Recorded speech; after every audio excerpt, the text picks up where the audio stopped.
Bienvenue à tous, vous êtes sur le Figaro TV Sport 24. Je suis ravie de vous retrouver pour cette toute nouvelle édition de l'Ecosport News. On commence avec une information du gouvernement et des organisateurs d'événements sportifs internationaux qui ont souhaité démontrer une volonté de promouvoir une approche durable du sport en réunissant autour d'engagements éco-responsables, ambitieux et chiffrés les organisateurs de 20 plus grands événements sportifs français. Le ministère de la Ville, de la Jeunesse et des Sports fait du respect de l'environnement une condition d'organisation des grands événements sportifs sur notre territoire.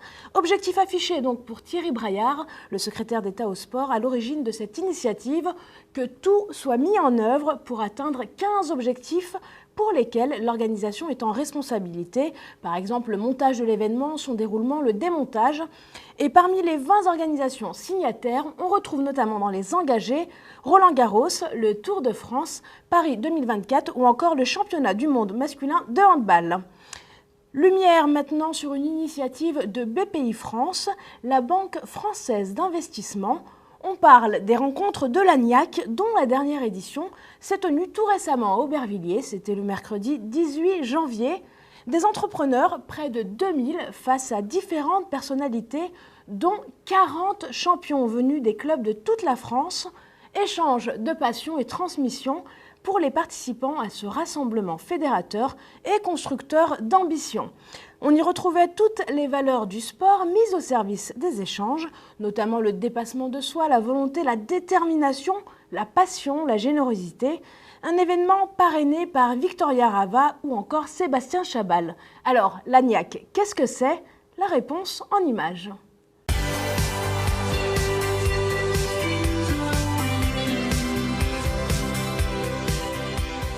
La première condition de l'ANIAC, pour moi, c'est le fait de ne pas avoir peur de soi, de ne pas avoir peur de ses intuitions, de ses idées, de ses envies. S'il n'y a pas d'initiative, il n'y a pas de NIAC. Pour moi, l'ANIAC, c'est vraiment quand on croit en soi, quand on croit en ses idées, c'est y croire toujours encore plus fort. C'est être passionné par ce qu'on fait, croire à ce qu'on veut faire et le réaliser. Mais il ne suffit pas de l'avoir soi-même, il faut le transmettre. L'ANIAC, c'est go for it. Il faut juste y croire pour y arriver. L'ANIAC, c'est la combativité. Il faudra qu'on soit des combattants du sourire.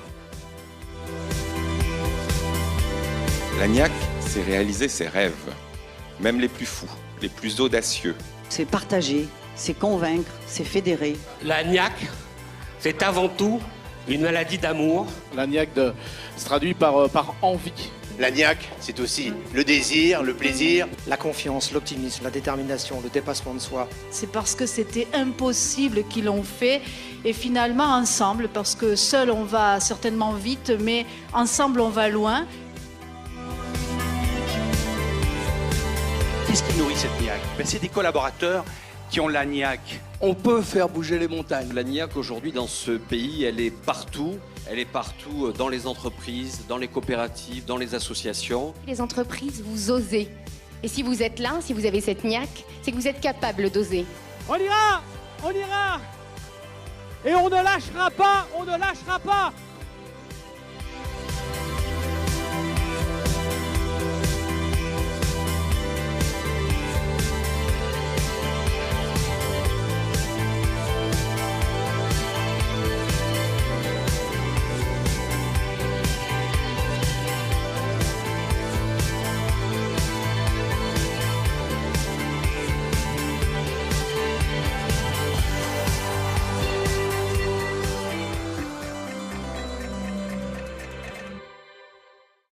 On reste en entreprise avec la nouvelle édition du marathon relais FFSE.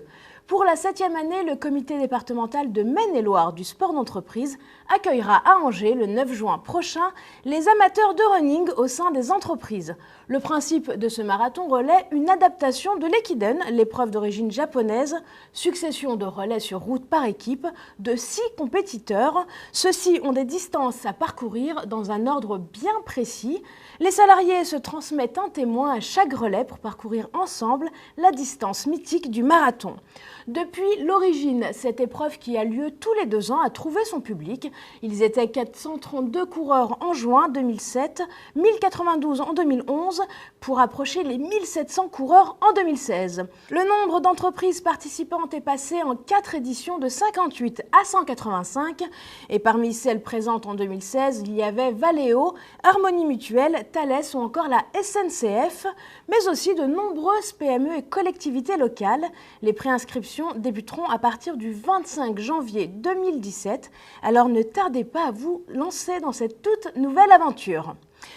On parle maintenant du think tank Sport et Citoyenneté qui est membre du comité de labellisation Ville Active et Sportive piloté par l'ANDES, l'Union Sport et Cycle et le ministère de la Ville, de la Jeunesse et des Sports. Après avoir étudié les dossiers des 176 villes candidates, le comité s'est rassemblé le 10 janvier dernier.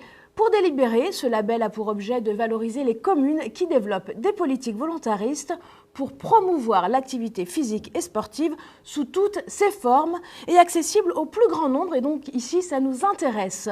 Le parrain de cette première édition est Tony Estanguet, le triple champion olympique de canoë et coprésident du comité Paris 2024. La remise des prix aura lieu lors du salon Sportcol à Montpellier. Ce sera le 7 février 2017 et nous y serons. Elle a marqué l'histoire à seulement 24 ans. Elle est championne du monde, championne olympique et ingénieure chez Allianz. On parle d'Estelle Mosselli qui fait désormais partie des personnalités les plus influentes d'Europe dans le classement Forbes des moins de 30 ans.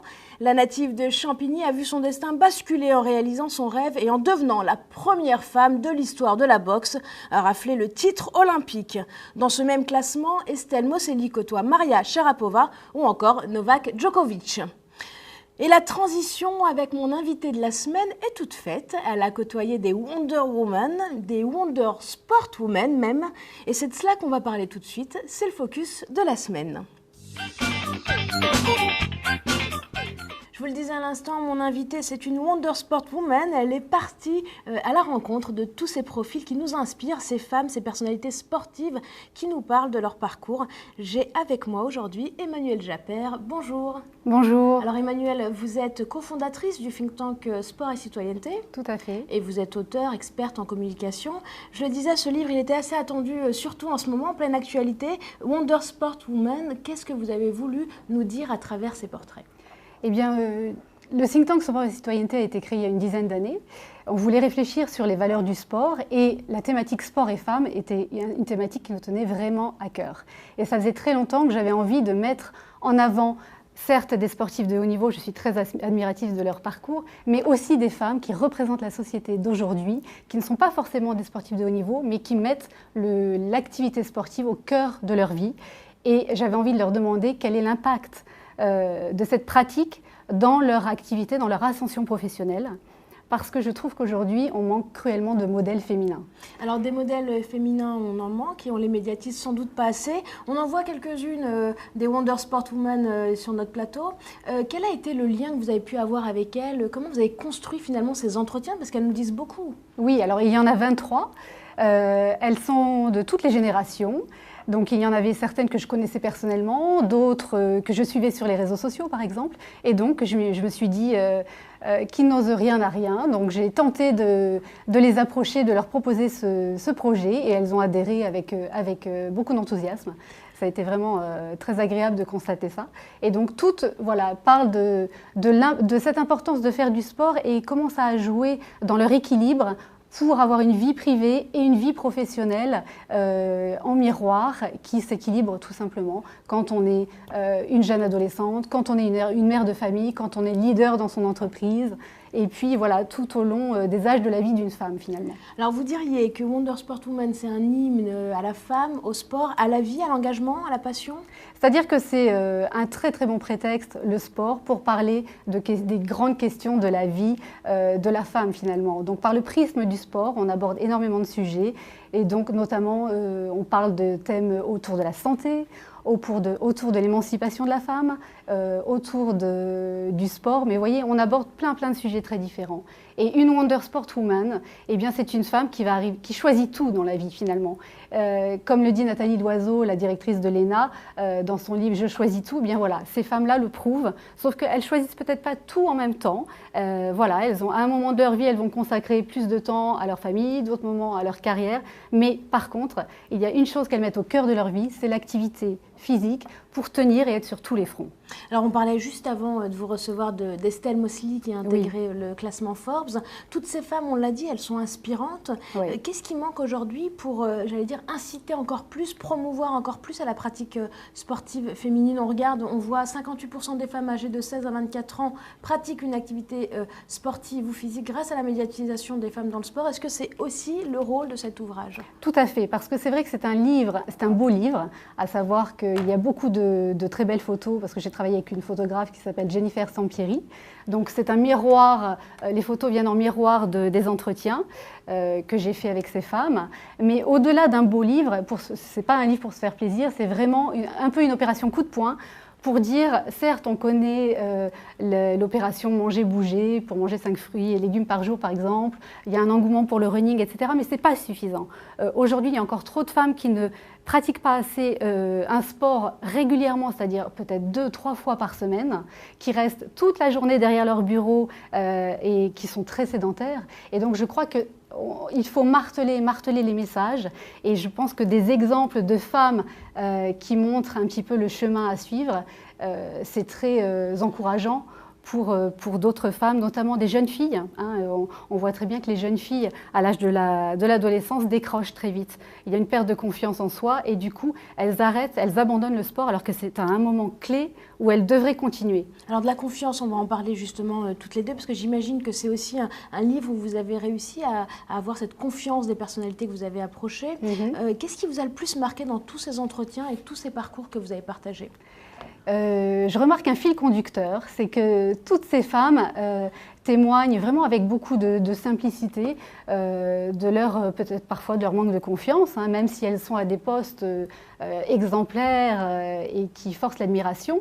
Voilà, elles ont peur comme tout le monde, elles n'ont pas confiance en elles parfois quand il faut prendre la parole devant des assemblées, de grandes assemblées. Mais ce qui m'a vraiment marqué, c'est que, eh bien, elles n'écoutent pas cette petite voix intérieure, elles se dépassent et elles vont sublimer cette peur pour dépasser les épreuves.